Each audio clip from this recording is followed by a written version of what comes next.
আসসালামু আলাইকুম প্রিয় দর্শক, একটা ছোট্ট ঘটনা বলি।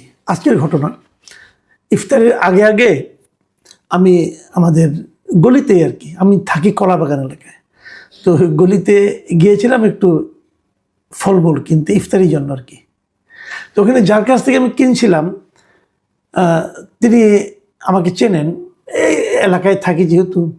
উনি আমাকে বলতেছেন, স্যার আমাদের এমপি সাহেব তো ভাইরাল হয়ে গেলেন। আমি বললাম কি যে ভাইরাল হয়ে গেলেন মানে? ওইখানে আপনি দেখেননি উনি কালকে কী বলেছেন, সারা দেশের মানুষ এখন ওনাকে চিনে।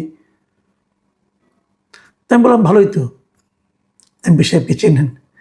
ওই আচ্ছা, উনি কি এই তাপস সাহেবের চেয়েও ভাইরাল হয়ে যাবেন?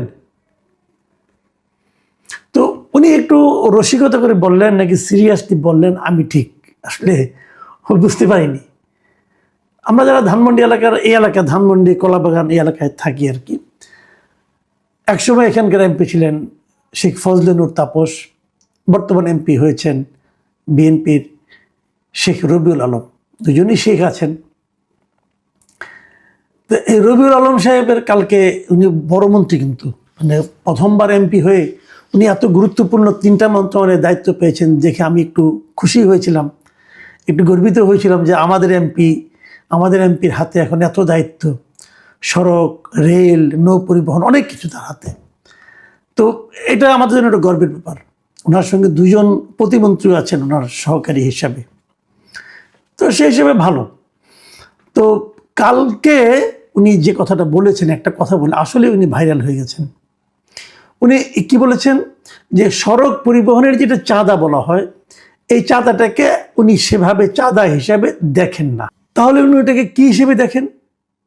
ওনার বক্তব্য হলো এই টাকাটা তারা সমঝোতার ভিত্তিতে তুলে, কাজে এটা তো জোর করে তোলা হচ্ছে না। আমি যদি বরং ওনার নিজের মানে মুখের কথা দিয়েই বলি, ওনার পুরো বাক্যটা আপনাদের একটু পড়ে শোনাই। তিনি বলেছেন, মানে পরিবহন খাতে চাঁদাবাজি নিয়ে একটা প্রশ্ন করা হয়েছিল, একজন সাংবাদিক প্রশ্ন করেছিলেন। এটা বৃহস্পতিবার দিন উনি মন্ত্রণালয়ে বসেই উনি সাংবাদিকদের মুখোমুখি হয়েছিলেন। প্রশ্নটা ছিল যে এই সড়ক পরিবহনের যে চাঁদাবাজিটা হচ্ছে এটা নিয়ে। তার উত্তর ছিল, সড়কে পরিবহনের চাঁদা যেটা বলা হয় সেভাবে আমি চাঁদা দেখি না। মালিক সমিতি, শ্রমিক সমিতি আছে, তারা তাদের কল্যাণে এটা ব্যয় করে। এটা অলিখিত বিধির মতো। চাঁদা আমি সেটাকে বলতে চাই যেটা কেউ দিতে চায় না বা বাধ্য করা হয়। মালিক সমিতি নির্দিষ্ট হারে টাকা তুলে মালিকদের কল্যাণে ব্যবহার করতে চায়। কতটুকু ব্যবহার হয় সেটা নিয়ে হয়তো বিতর্ক আছে, কিন্তু তারা সমঝোতার ভিত্তিতে এই কাজটা করে।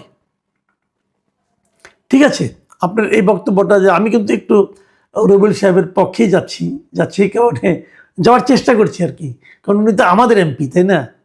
আমার সঙ্গে ওনার অন্য সম্পর্ক আছে। আমরা বিভিন্ন সময় বিগত সরকারের আমলে, আওয়ামী লীগ সরকারের আমলেও আমরা বিভিন্ন টেলিভিশন টক শোতে পাশাপাশি বসতাম, এবং উনি খুব লজিক দিয়ে কথা বলেন। আমার পছন্দ ছিল, উনি আমার পছন্দের লোক।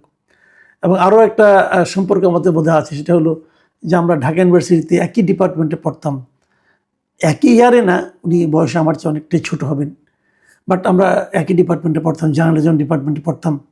সেই হিসাবে এক ধরনের নৈকট্য আমি অনুভব করি, এবং সেই অনুভব থেকে হয়তো বা আমি ওনার একটা পক্ষ নেওয়ার চেষ্টা করছি। যে উনি যেটা বলেছেন না, এটা একভাবে ঠিকই আছে, যে আসলে এই যে শ্রমিক সমিতি আছে, মালিক সমিতি আছে, ওরা কিন্তু চাঁদা তুলে। প্রত্যেকটা গাড়ি যখন রাস্তায় বের হয় তখন একটা চাঁদা দিতে হয়, এবং সেই চাঁদাটা তারা তাদের ফান্ডে রাখে। এবং শ্রমিকরা কিন্তু এই চাঁদাটা দিতে পছন্দও করে। এই কারণে করে শ্রমিকদের যখন কেউ বিপদে পড়ে, অসুস্থ হয়, তখন এখান থেকে তাদের চিকিৎসা কিন্তু হয়। কাজে এটা যে একদম যে আপনার একদম যে হাওয়ার উপরে আছে, বিষয়টা সেরকম না। আপনি শ্রমিক সমিতির সঙ্গে যারা জড়িত আছেন তাদের সঙ্গে আলাপ করে দেখেন, তারাও এটা বলবেন। এবং উনি আবার এটা বলেছেন যে এটা নিয়ে কতটুকু কীভাবে ব্যবহার হয় সেটা নিয়ে বিতর্ক আছে। এটাও ঠিক আছে, এটাও আমি অস্বীকার করি না, কারণ যারা নাকি দায়িত্বে থাকেন তারাই কিন্তু অধিকাংশটা মেরে দেন। যেমন শাহজাহান খান সাহেব ছিলেন এক সময় আওয়ামী লীগের মন্ত্রী, উনি কিন্তু দীর্ঘদিন ধরে এই শ্রমিক সমিতির একজন লিডার ছিলেন।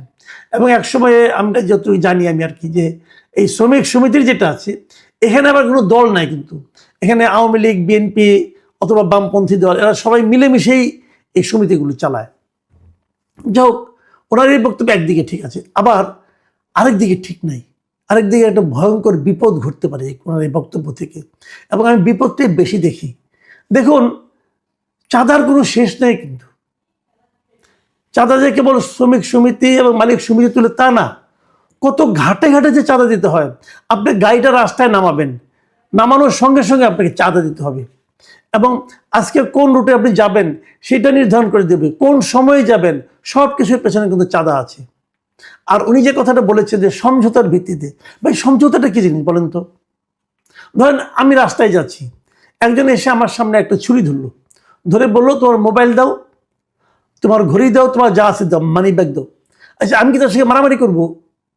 করবো না তো, কারণ আমার ছুরির ভয় তো আছে, আমি তাকে দিয়ে দেবো এগুলো। তো এই যে আমি দিলাম, আমি কোনো শব্দও করবো না, লোকে কি মনে করবে যে আমি বোধহয় সমঝোতার ভিত্তিতে দিয়ে দিলাম।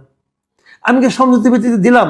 আমি আরও উদাহরণ দিয়ে বলি, রবিউল সাহেব নিজে কিন্তু কনস্ট্রাকশন, ওনার কোম্পানি আছে, কনস্ট্রাকশনের ব্যবসা উনি করেন, আওয়ামী লীগের আমলে করেছেন, একদম করেন না তা তো না, ভালোই করেছেন।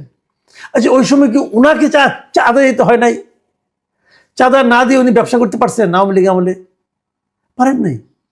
এবং এই যে আওয়ামী লীগ আমলে চাঁদা দিচ্ছেন, এই চাঁদা দেওয়া নিয়ে উনি কি কোনো জায়গায় থানায় যে মামলা করছেন যে আমার কাছ থেকে চাঁদা নিয়েছে? করেন নাই। কোন করলে উনি ওনার ব্যবসা করতে পারতেন না রে ভাই। উনিও এটা সমঝোতার ভিত্তিতে দিয়েছেন। যত লোকে চাঁদা দেয়, যে কোনো কাজ, আপনার কোনো কনস্ট্রাকশন কাজ করতে যান, একটা বাড়ি বানাতে চান, আপনাকে চাঁদা দিতে হবে। আপনি মন খারাপ করে দিবেন, কিন্তু আপনি এটা নিয়ে হইচই করবেন, করলে তো আপনি কাজই করতে পারবেন না। আচ্ছা, এটা বাদ দেন, পরিবহন খাতের চাঁদার কথা বলি। আপনি মনে করেন টেকনাফ থেকে তো আমাদের অনেক মালামাল আসে, মিয়ানমার অনেক আসে না? টেকনাফ থেকে একটা, আমি কিছুদিন আগে, মানে আওয়ামী লীগ আমলের কথা বলছি, ওই সময় একজন, মানে আপনি এই যে ভোক্তা অধিকারের যিনি ডিরেক্টর ছিলেন, তিনি বলেছিলেন, একজন ওপেনলি বলেছিলেন যে ওখান থেকে একটা ট্রাক মাল আনতে, টেকনাফ থেকে ঢাকা পর্যন্ত আনতে তারা 24-25 হাজার টাকা নেয়। এত টাকা কেন? তখন তারা বলছিল যে অনেক জায়গায় তাদের চাঁদা দিতে হয়, চাঁদায় চলে যায় কয়েক হাজার টাকা। এই চাঁদাটা কিসের? এই চাঁদাটা কি সমঝোতার ভিত্তিতে দেয়? হ্যাঁ, দেয়। সমঝোতার ভিত্তিতে চাঁদা না দিলে সে ব্যবসায় করতে পারবে না। রেট হয়ে গেছে, আপনি অমুক পয়েন্টে এত টাকা দেবেন, তমুক পয়েন্টে এত টাকা দেবেন, পুলিশকে এত টাকা দেবেন, সব সমঝোতা, এবং তার একটা ছোট্টকে স্লিপ ধরে দেবে আপনাকে এই চাঁদা নিয়ে। এই সমঝোতার চাঁদাটাকে আমরা চলতে দিতে চাই? আমরা কি নতুন সরকার পেয়েছি, এই সরকারের কাছে কি আমরা চাই যে তারা এভাবে সমঝোতার ভিত্তিতে চাঁদা চলুক, এটা অনুমোদন করবেন? দেখেন, শেখ রবিউল আলমকে বলছি যে আপনি একসময় কিন্তু ব্যবসা করতেন, একসময় রাজনীতি করতেন, এখনো করেন রাজনীতি, বিভিন্ন জায়গায় কথা বলতেন, সেই সময়ের আপনি আর মন্ত্রী হওয়ার পর আপনি কিন্তু এক লোক না। এখন আপনার প্রত্যেকটা শব্দ নিয়ে লোকে আলোচনা করবে, প্রত্যেকটা শব্দ, বাক্য না, প্রত্যেকটা শব্দ নিয়ে আপনাকে আলোচনা করতে হবে, এবং এই কথাটা মাথায় রেখে আপনি কথা বলতে হবে। আপনাকে মনে রাখতে হবে যে এই কথাটা যে বললাম, এটা আমার জন্য বড় ক্ষতির কারণ হতে পারে। আপনি কি ভেবে বলেছেন সেটা এক কথা, কিন্তু আপনার এই কথাটা সমাজে কীভাবে ছড়িয়েছে সেটা হলো গুরুত্বপূর্ণ, এবং এর নেতিবাচক প্রভাবটা কিন্তু ভয়ঙ্কর, খুব ভয়ঙ্কর নেতিবাচক প্রভাব।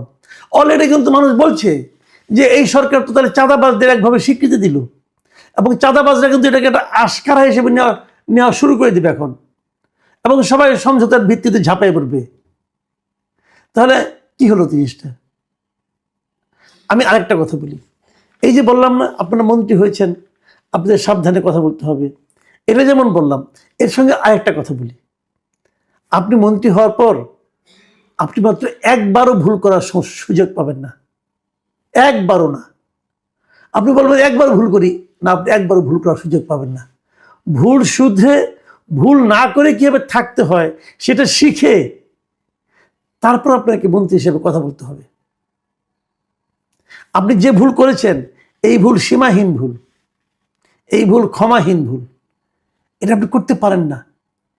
আমি দেখেছি ওই ভিডিওটা, যে ভিডিও তিনি বলেছেন, ওনার পাশেই কিন্তু আরেকজন ওনার প্রতিমন্ত্রী বসেছিলেন, হাবিবুর রশিদ হাবিব, উনি বসেছিলেন, উনি যেন কি এটা বলার চেষ্টা করছিলেন, কিন্তু আমাদের এই শেখ রবিউল আলম ওনাকে থামিয়ে দিয়ে নিজেই কথা বলেছেন। উনি কি বলছিলেন, আমার মনে হয় উনি এইভাবে কথা বলতে চাইতেন না। তো এটা হয়, এই সমস্যাগুলো দূর করতে হবে আমাদের, কিন্তু পাশাপাশি এই যে কথাটা বলে আপনি ভুল করেছিলেন, এই ভুলটা কিন্তু আপনাকেই শুধরাতে হবে। আজকে শুক্রবার ছিল, হয়তো বলতে পারেননি। আপনি কালকে যখন অফিসে যাবেন, যে আপনার প্রথম দায়িত্ব হবে এই ভুলটা শুধরানো, যে এটা আসলে আপনার সরকারের দৃষ্টিভঙ্গি নয়, আপনি কি বোঝাতে চেয়েছেন সেটা। আপনি কিন্তু ওটা নিয়ে আবার পিরাপিরি করেন না, যে না আমি ঠিক বলেছি, সবাই ভুল বলেছে, সাংবাদিকরা ভুল বুঝেছে। এই পিরাপিরি যত করবেন তত কিন্তু আওলা বাজবে, তত কিন্তু আপনি জটিলতার মধ্যে পড়ে যাবেন। অনেকে তো বলবেন যে আমি ওনাকে পরামর্শ দিচ্ছি, আর দিচ্ছি এই কারণে, কাউকে ডিফেম করা ভাই আমাদের কাজ না। আমরা একটা সুস্থ সামাজিক পরিবেশ চাই, আমরা একটা চাঁদাবাজ মুক্ত সমাজ চাই। কোনো চাঁদা চলবে না। যেমন আমিও কিন্তু চাঁদা দিই, ধরেন আমি প্রেস ক্লাবের মেম্বার, আমি কিন্তু প্রেস ক্লাবে চাঁদা দিই, ওনারা আমাকে একটা রিসিট দেয়, এটা হলো চাঁদা। আর ওখানে যেটা হয় ওটা চাঁদা না, ওটা ডাকাতি। তো আপনি চাঁদার কথা বলে কিন্তু প্রকারান্তরে ডাকাতিটাকে জাস্টিফাই করছিলেন। ডাকাতি থামাতে হবে, চাঁদাবাজিও থামাতে হবে। আপনি যখন চাঁদা দিবেন তখন আপনি অফিসে যেয়ে দিবেন, রাস্তায় কেন দিবেন? রাস্তায় কেন চাঁদা নিতে হবে?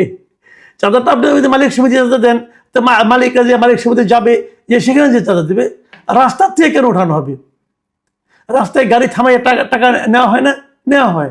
শ্রমিক সমিতি নেয়, মালিক সমিতি নেয়, পুলিশ সমিতি বলা যাবে না, পুলিশরা নেয় তো। এগুলো থামাতে হবে। আমরা দুর্নীতির বিরুদ্ধে, এই সরকারের প্রধানমন্ত্রী ইতিমধ্যে বলেছেন উনি দুর্নীতির টুটি চেপে ধরবেন, গলা চেপে ধরবেন। কিভাবে ধরবেন?